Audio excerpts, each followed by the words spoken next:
आप दिल्ली के इतने पास हैं, आपके पास सारी सुविधाएं हैं, उसके बावजूद मार्च के आंकड़े, सरकारी आंकड़े हैं जो जेन्युइन ग्राउंड पे, वो मैं नहीं कह सकती, 26% अनएम्प्लॉयमेंट है। That means 1 out of 4 youth is unemployed. आज हर घर में बच्चे पढ़ लिख कर उनके पास नौकरियां नहीं हैं, वो माताओं अपने पिता के साथ आंख मिला नहीं पा रहे, वो अपने मोबाइल रिचार्ज के लिए, बाइक के पैसे के लिए फिर उल्टे सीधे काम कर रहे हैं। ड्रग्स का जो है चिट्टा हरियाणा के गांव में पहुंच चुका है। जो हम पहले सुनते थे कि बॉर्डर शहर में होता था, आज पंजाब में होता था, उसके बाद अब पूरे हरियाणा में अब एक बहुत बड़ा ज्वलंत मुद्दा बनने वाला है। और सरकार जो है ये अपने आप को ही बोलती रहती है हम बहुत अच्छा काम कर रहे हैं, हम बहुत अच्छा काम। जनता से कभी कोई पूछे कि अच्छा काम हो रहा है नहीं हो रहा है? गुड़गांव में बारिश होती है, अनऑथराइज कॉलोनीज छोड़ दीजिए, अच्छे अच्छे सेक्टरों में इतना ज़्यादा जल भराव होता है। मैं अपने सेक्टर 31 में रहती हूँ, हम लोग अपनी बिल्डिंग से 3-3 दिन बाहर नहीं निकल पाते हैं। बात कर लो हमारे सीवर साफ करवाने की, जनता परेशान है, कोई इनकी सुनवाई नहीं है। 10 महीने से इन्होंने इलेक्शन नहीं कराया, काउंसलर नहीं है, मेयर नहीं है, जाए कहाँ? ब्यूरोक्रेसी फोन उठाती नहीं है। जो आपने जनता के प्रतिनिधि थे उनकी तो कार्यकाल 3 नवंबर को खत्म हो गया है। जो रूलिंग पार्टी है वो इलेक्शन से भाग रही है, वरना इनको इलेक्शन पिछले सितंबर में करा के रखना चाहिए था। जब आपने काम किया नहीं है तो ऑब्वियसली आपको जवाब क्या देंगे? देखिए, जैसे नरेश भाई ने कहा कि विपक्ष का तो काम है, और रही डेवलपमेंट की बात, जैसे अभी सारिका जी कह रही है कि भाई शहर में पानी भर जाता है, बारिश होती है उस टाइम पानी तो होता है, लेकिन कुछ समय बाद वो उसका जो रास्ता है उसमें चला जाता है। ये तो है नहीं कि वो परमानेंट वहाँ खड़ा हो जाता है। सर 14 दिन परमानेंट होता है या नहीं होता है? 14 दिन गुड़गांव में मुझे एक जगह ऐसी बता दो जहाँ 14 दिन कहीं पानी आपने देखा? सेक्टर 46 मैं परसों जाके आई हूँ, वहाँ के लोग कंप्लेंट कर रहे हैं डेंगू के मच्छर है। 31 बताया था, आप भी वहाँ रहती के लिए बोल रहे थे। 46 में ऐसा कौन सा तालाब है जहाँ जिसमें पानी भर गया हो? मुझे आप बताइए। तालाब आप बता दीजिए, वाटर बॉडी आपने कहाँ क्रिएट की है? आपने कहाँ की वाटर बॉडी क्रिएट करके रखी है?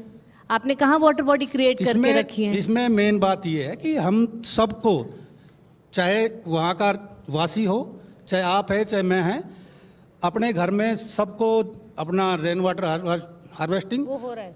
उसके ऊपर दूसरा जो हमारे जो नाले वगैरह जो बनते हैं उनमें लोग कहीं कुछ डाल देते हैं, कहीं कूड़ा डाल देते हैं, उनकी वजह से कई बार पानी रुक जाता है। लेकिन उसकी सफाई का जिम्मा तो सरकार का होगा ना? सफाई जो है पहले भी हुई थी, प्रेस में भी आपके सामने भी पीछे आया था, और ये तो ऐसी कोई नई वो नहीं है।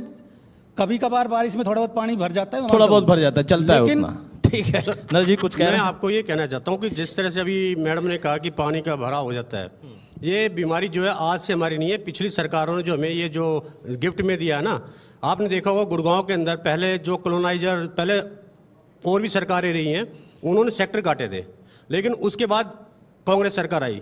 कांग्रेस सरकार ने आकर वहाँ पर प्राइवेट बिल्डरों को पूरी ज़मीन दे दी। वहाँ के जो नाले होते जो पानी का सोर्स था निकलने का, आप देखो सिकंदरपुर की पहाड़ी हमारे यहाँ से ढलान है जी, गुड़गांव की तरफ आता है, तो सारे के सारे नाले जो सीवर है वो बंद कर दिए, जो पंचायती रास्ते थे वो बेच दिए। तो ये तो आज इस सरकार के ऊपर थोपी जा रही है। अदरवाइज ये जो पिछले सरकार है उन्होंने सारा ये खटाना भाई 9 साल में इसको खोले नहीं। पिछली सरकार हर चीज के लिए जिम्मेदार। देखिए कितनी मतलब हास्यप्रद बात है कि 9 साल, और अगर बीजेपी और जेजेपी की बात करें तो लगभग 4 साल। तो 9 साल के कार्यकाल में अगर कोई व्यक्ति अगर इस बात को कहे कि पिछली सरकार में, चलो हम बड़े भाई हमारे बड़े सम्मानित व्यक्ति हैं, मैं इनकी बात मान लेता हूं पिछली सरकार की, आप ये बता दिए कि पिछले 4 साल के अंदर आपने कौन सा नाला खुदवाया, आपने कौन सी रोड बनवाई, आपने कौन सी पानी के निकासी के लिए काम करा, या एक काम दिखा दीजिए जिससे हरियाणा का वासी या गुड़गांव का वासी ये कह दे कि ये वास्तव में बहुत अच्छा काम है। मैं गिनवा सकता हूं, हरियाणा में बीजेपी और जेजेपी ने मिलकर अगर कोई काम करा तो पिछले 4 साल के अंदर 4 बार बिजली के मीटर बदलवाने के काम करे। जिसका बिल पहले 1200 आता था उसका 2200 हो गया, 2600 हो गया, और आज उसका बिल 5200 रुपये हो गया। ये बिजली के मीटर किस लिए बदले गए? 4 बार इन्होंने हाउस टैक्स में इजाफा कर दिया, 4 बार गवर्नमेंट ने रिवेन्यू का रेट बढ़ा दिया, 4 बार इन्होंने बच्चों की फीस में वृद्धि कर दी, चाहे मेडिकल के बच्चे हो चाहे किसमें, जहां पहले 4 लाख लगते थे आज 40 लाख लगने लग गए। इन्होंने जो टैक्स की मार, दुष्यंत चौटाला जी बहुत युवा उप मुख्यमंत्री हैं, युवाओं के बारे में सोचते हैं, और उनका जो उनके पास महकमे हैं, अगर उसकी बात की जाए तो एक्साइज महकमा है। शराब को किस तरीके से शराब में वृद्धि हो, किस तरीके से शराब से ज्यादा रेवेन्यू जनरेट हो, किस तरीके से ठेकों को रात को 4 बजे तक खोला जाए और किस तरीके से ठेकों की शराब को एमएनसी में बेचा जाए। ये टेक्निक है गवर्नमेंट की, ये विजन है गवर्नमेंट का।